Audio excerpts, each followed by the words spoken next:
Good afternoon, everyone. The Subcommittee on Indian and Insular Affairs will come to order. Without objection, the Chair is authorized to declare recess of the Subcommittee at any time.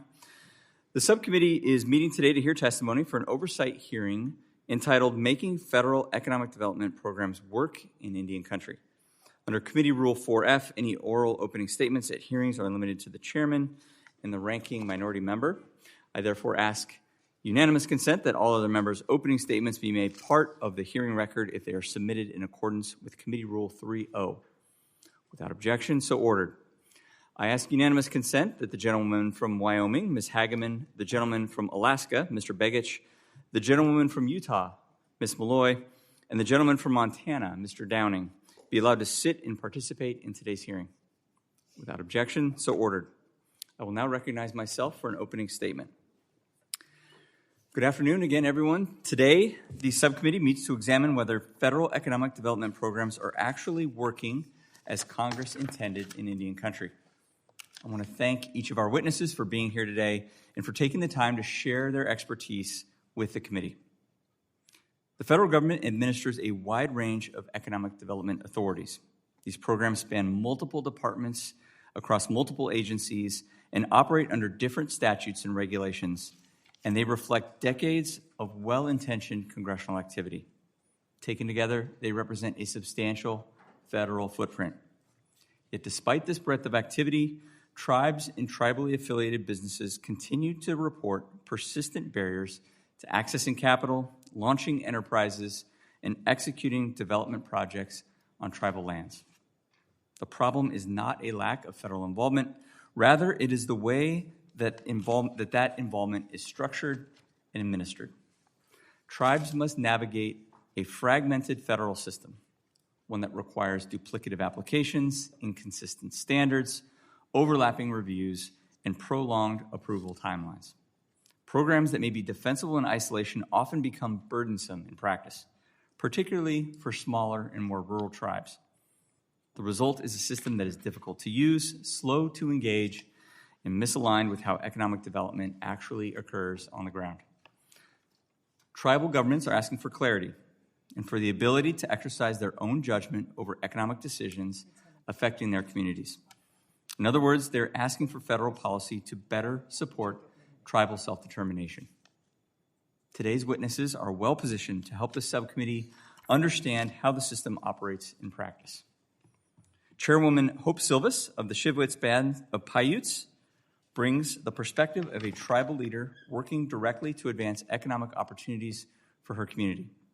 Her testimony will help ground this discussion in the practical realities that tribes face when federal processes delay or constrain development, even when projects are modest in scale and clearly aligned with local priorities. Chairman Rodney Butler, appearing on behalf of the Native American Finance Officers Association, represents tribal finance officials who work daily with federal programs, lenders, and investors. NAFOA's experience highlights how regulatory uncertainty, delayed guidance, and fragmented oversight can undermine financing and stall projects that are otherwise viable projects.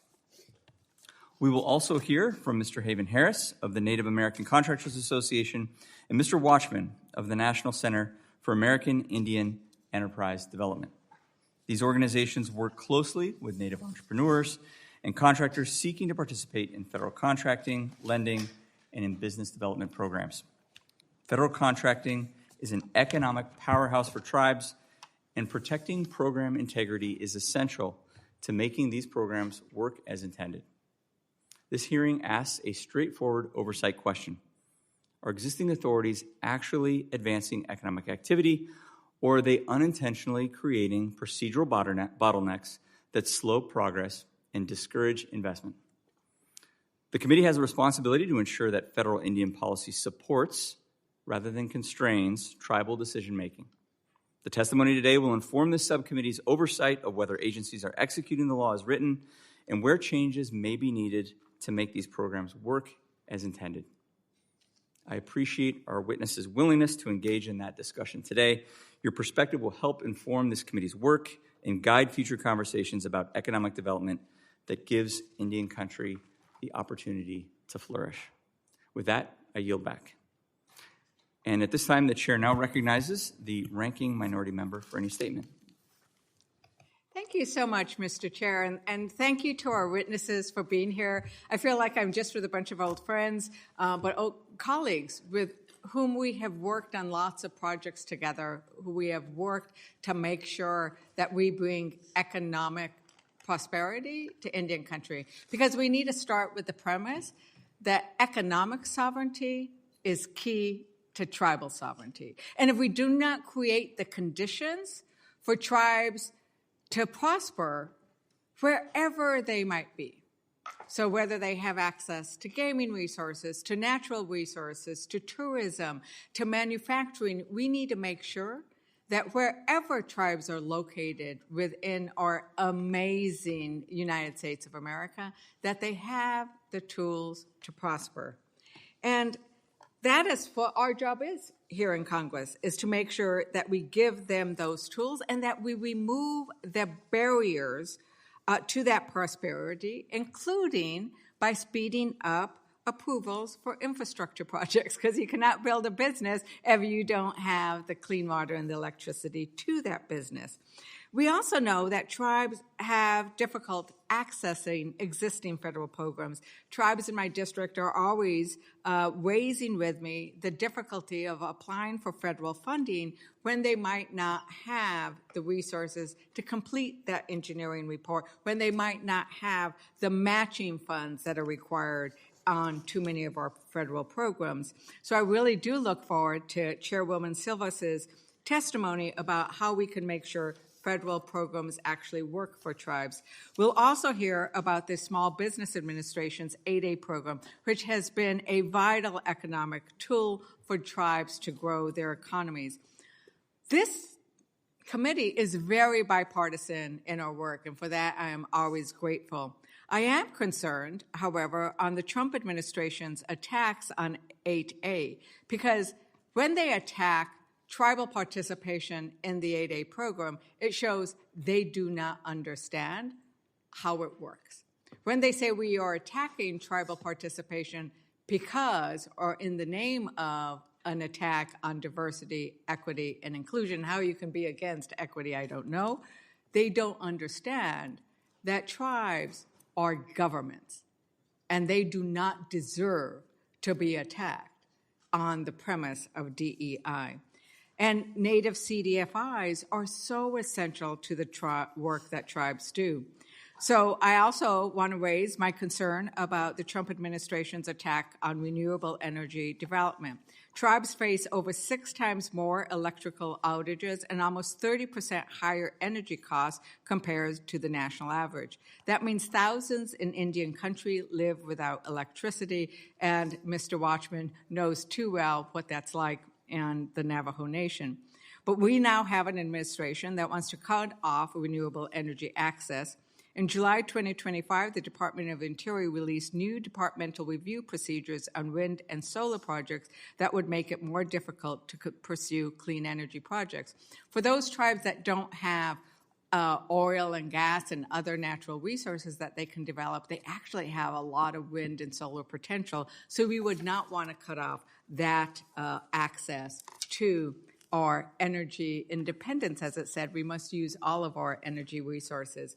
I'm also going to say that no CDFIs make a lot of difference. Mr. Watchman and I have worked on building CDFIs and using CDFIs and doing new market tax credits in Indian country. Sadly, Trump tried to lay off all the staff of our CDFI twice. Not once, but twice. But you know what happened is across the country, people rose up and expressed their concern on a bipartisan basis. I am grateful for my colleagues who also raised that issue. And when Trump tried to eliminate the CDFI in the funding package on a bipartisan basis, we said no, this is an important program, and we fully funded the CDFI. So that shows how when we all work together, we can make sure that we keep the resources that tribes have flowing to Indian country. And it also comes back to we need that workforce. I know Mr. Watchman will testify about the importance of having a federal workforce so that they can respond to the projects that are submitted. You need boots on the ground, and you actually need people sitting on those desks to make those approvals. So I look forward to listening to your ideas, to hearing from you on what is working and not working on the ground in Indian country so that we can create the economic sovereignty. And with that, Mr. Chair, I yield back. The gentlewoman yields. At this time, the chair now recognizes the ranking member of the House Natural Resources Committee, the gentleman from California, Mr. Huffman, for his opening statement. Mr. Huffman. Thank you, Mr. Chairman. So before I turn to the subject of today's hearing, I do want to emphasize we're not having this conversation in a vacuum. We are living through an administration that punishes its perceived enemies. That includes tribal nations, treats them with contempt, and it is actively dismantling the programs that serve Americans, including those in Indian country right now. Last month, Republicans upheld a veto on a tribal bill that not a single member of Congress objected to. Everybody supported it. There were no policy disagreements, no controversy, yet the president vetoed that bill, not because of substance, but because of his ego and his pettiness and political vengeance. He made that all clear himself. And yet every Republican on this subcommittee, except you, Mr. Chairman, you did the right thing, but everyone else on this subcommittee rolled over, turned their backs on tribal sovereignty, and went along with that veto. In that moment, they turned the Congress into Trump's version of the Russian Duma, with Republicans in Congress acting like finger puppets that simply do whatever the wannabe dictator tells them to do, even if it's reversing a vote they cast a few weeks earlier on a tribal bill. We are seeing, as we speak, ICE racially profile and detain tribal citizens across this country. Tribal governments are telling their citizens to carry tribal IDs, but ICE agents are refusing to respect them. And then a Republican member of this subcommittee actually shrugged it off and said there will be mistakes. Well, this is not a mistake.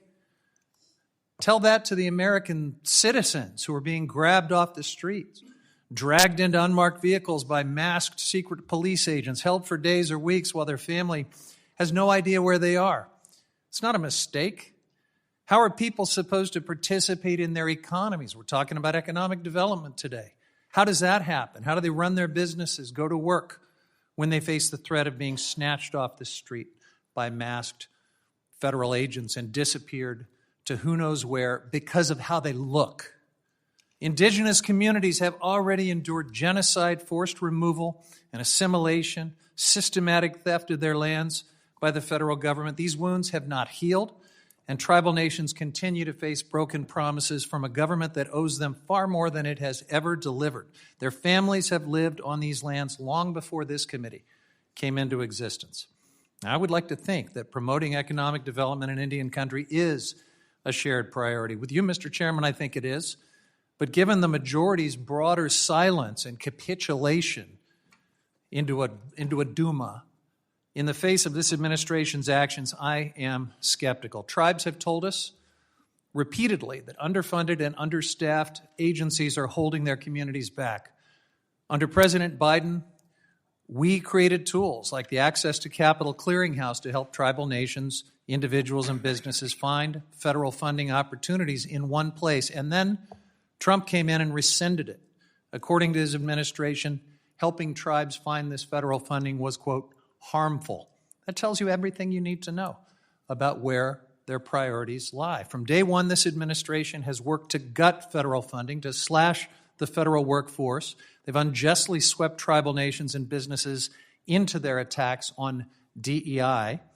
The National Center for American Indian Enterprise Development, one of our witnesses today, released an assessment in last May, and their findings are clear. Workforce reductions and funding freezes slow administrative responses and disrupt critical tribal programs and services. We've seen attacks on the CDFI fund. We've seen efforts to terminate staff during the Republican shutdown, the longest shutdown in history, followed right after by Trump's last shutdown. Concerns around SBA's 8A program continue, issues that I'm sure our witnesses will speak to today.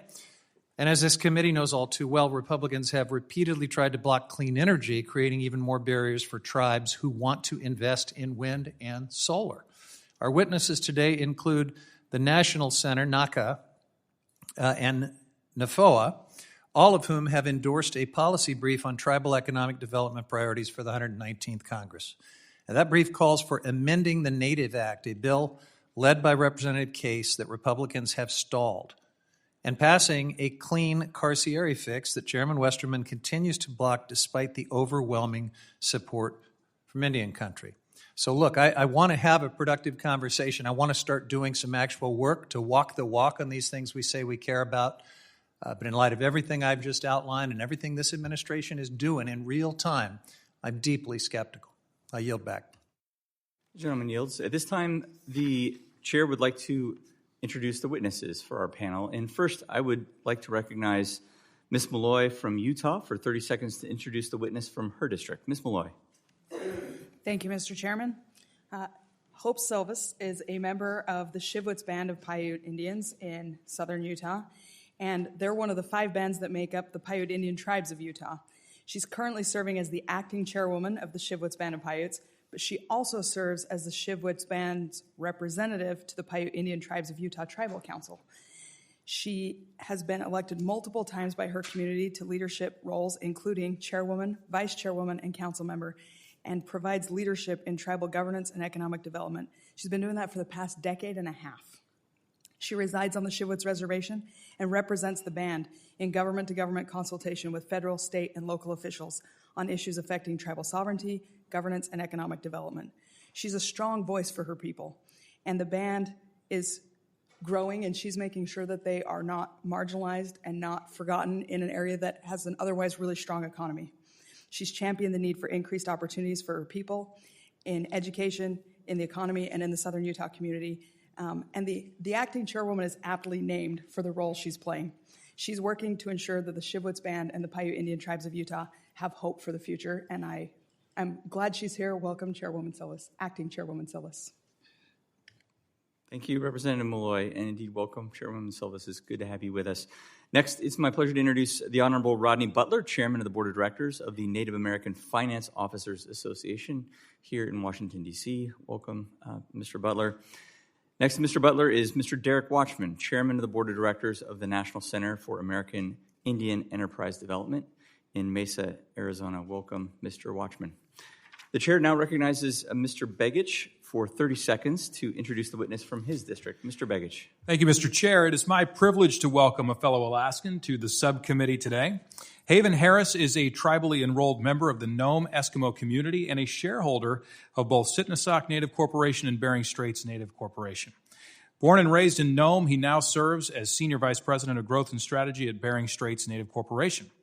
Mr. Harris also serves as co-chair of the Native American Contractors Association, representing over 45 Native-owned firms that employ tens of thousands of workers across all 50 states. He brings firsthand experience with the federal contracting programs we're examining today, programs that have generated over $1 billion annually in community benefits for Alaska Native shareholders, funding scholarships, healthcare, elder support, and economic development in some of our most remote and rural communities. I'm grateful that he's here to share Alaska's perspective, and I look forward to his testimony. Thank you, Haven, for making the long journey to Washington, and I yield back. Gentleman yields. Indeed, welcome, Mr. Harris. It's great to have you with us as well. Now, let me remind each of our witnesses that under committee rules, you are to limit your oral statements to 5 minutes, please, but that your entire written statement will appear in the hearing record. To begin your testimony, there should be a little talk button in front of you. You can press that. And we do use timing lights. When you begin, the light will turn green. That means go. When you have 1 minute left, the light will turn yellow. And at the end of 5 minutes, the light will turn red. And I ask when that happens that you please wrap up your opening statement, or if you're being asked a question, if you wrap up your answer to that question as quickly as possible. And I will also allow each of our witnesses on the panel to testify before member questioning. And with that, the chair now recognizes Chairwoman Silvas for 5 minutes. Chairwoman Silvas.